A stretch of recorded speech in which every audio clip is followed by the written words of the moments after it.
What's your thoughts on the game? How it all played out to Savo? There was a lot of bad performances in that arena tonight. A lot of bad performances all round. But that starts with me. I didn't prepare our guys good enough to be ready for what South East was going to come with, especially after the way they played against Melbourne. So that's on me. It was a pretty competitive first half. How can you explain what happened in the third quarter, I guess? It seemed like it all just fell apart. Without watching the film, but looking at the stat sheet, I would say the foul count, like that started to take its toll. That'll be interesting video watching. And, you know, Cook and Creek got to the rim, you know, because I think our guys were probably mindful of the foul count and that type of thing. But, you know, the fouls, and then they get to the free throw line and that type of thing. So they created great momentum and put pressure on us that way. And that's what I mean is I can do a better job preparing us for those situations. Gap between best and worst you talked about during the pre-season, is that a real concern after seeing how you start and how it goes? I don't want it to keep happening or repeating, so we'll try and avoid repeating it so we don't have those highs and lows. Is there anything you can focus on specifically to avoid that?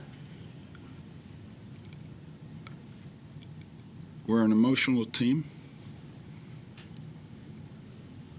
We need to harness that so we become a great team. We got a little wayward tonight. And as I said, it started with me. As you got a little way with your emotions, is that what you mean? For sure. Yeah. It's an emotional game. Is it easy? Sorry, go. No? Is it easy to, I guess, I don't know if teach the right word, but to, I guess, teach the group to remain cool and composed when emotions might start fraying a bit? Harnessing it and embracing it, because when we're emotional, we're fucking good. I don't want to steal that from this team because that's what's going to make us great. But we can control it and harness it, and that starts with me. Were you annoyed at how the lack of protection Bryce received at different points tonight? I didn't see that. That's why I'll have to watch the film very closely. Yeah, it'll be interesting viewing though. Phoenix had 32 foul, about free throws. Does that play into the thing that we're sort of talking about as well? Just the, I guess, giving so many fouls away and that sort of thing. Well, if you accumulate that many fouls, I don't have my glasses, so I think we fouled like 30-something times. But you're going to get to the foul line when the bonus is at 5. So that accumulation. So we put a lot of pressure on ourselves when they get easy points from the foul line. You know, all the analytics gurus, Olgun, he'll tell me it's like 1.9 points per possession when you shoot 80% from the foul line or something like that. But just the foul pressure they put on us. Is that a discipline thing from your guys, or do you need to speak to someone about how the game is being officiated? No, like it's our discipline. You know, the game's going that way. You know, so it's you got to take responsibility for your performance, but we can look and review at things to see, you know, if the emotion sometimes is warranted. Alex real good first half, pretty efficient. Yeah. Challenged a fair bit second half. When Cook come at him, how do you think he handled it? How do you want him to handle it when guys are challenging him physically, going at the rim at him as this season goes on? Like he was phenomenal. And then they went at him. That's basketball. Like, if all these experts in the room have got him when they do on the list, like he has to understand how to play through that. And he has the ability and the talent. That's what excites me. But I have to allow that to happen so he can live and learn from that. Yeah, he was pissed at me the other night because I didn't play him, so he retaliated pretty well. And that's where I think this group has great upside, is we do have some nice depths. We have good youth. You saw that on display at the end of the game. Those guys fought, and they deserve what they got out of that situation.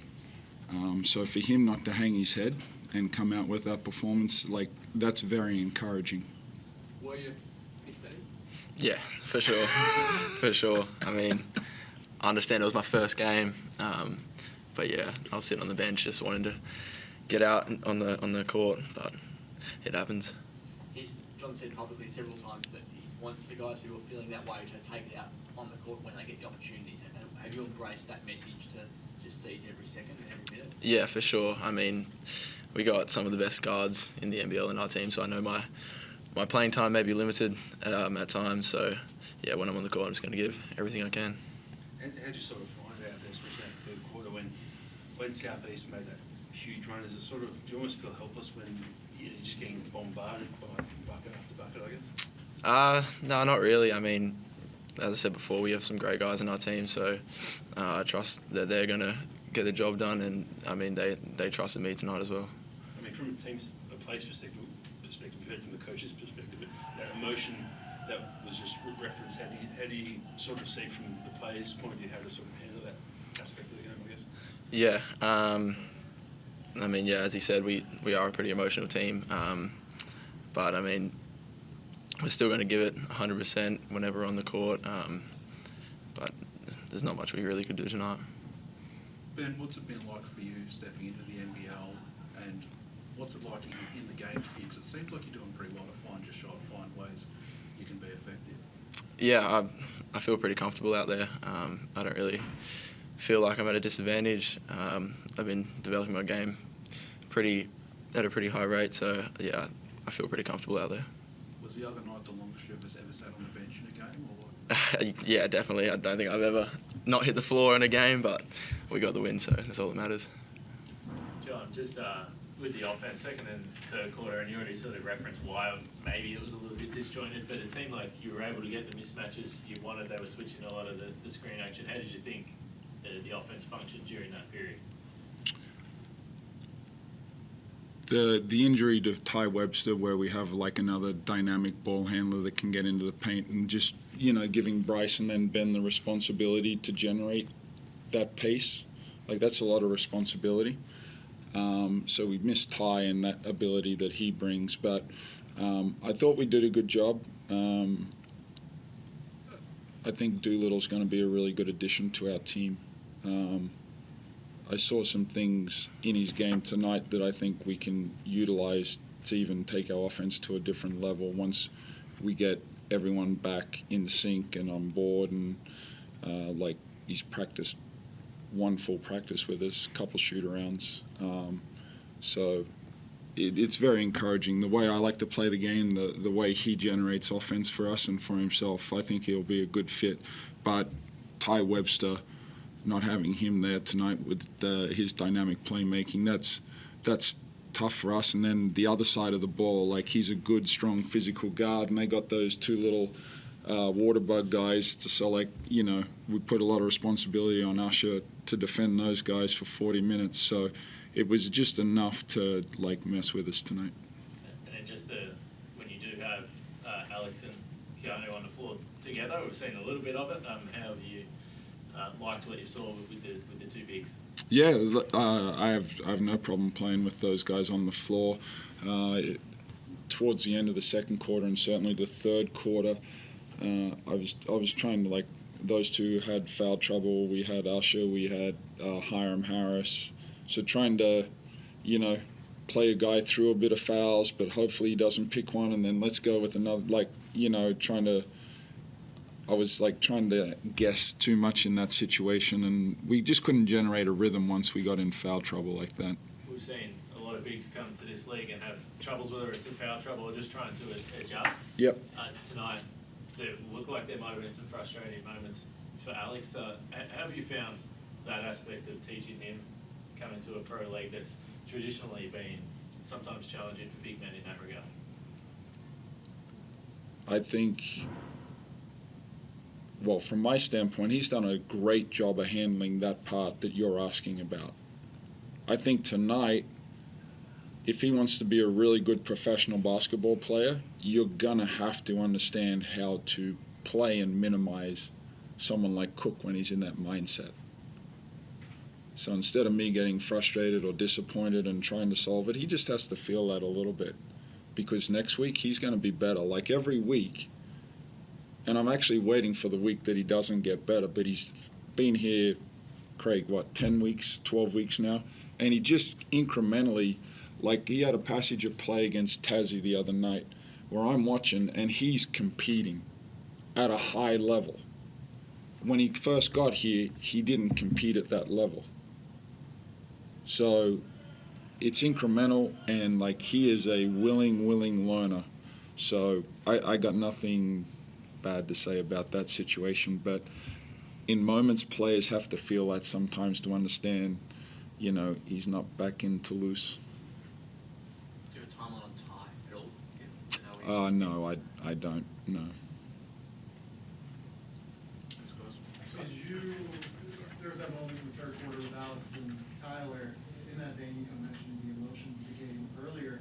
Did you kind of like to see Alex kind of go back at Tyler when he bumped him like that? Like absolutely, and like let's not be naive in this room. Like, what do you think other teams are trying to do?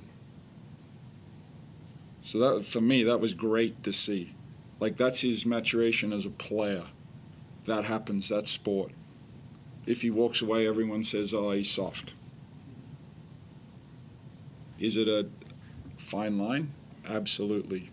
But I'm all about that. And speaking of that, when I watch Ben, the thing that just stands out to me is just he's totally fearless. Mhm. Every single time he Yep. gets the court. What does it say about him that tonight, you know, basically his first real game in the NBL, he comes out and just drops 21 and is completely, you know, on top of it from 1-1? Well, it shows me a lot because of his frustration the other night.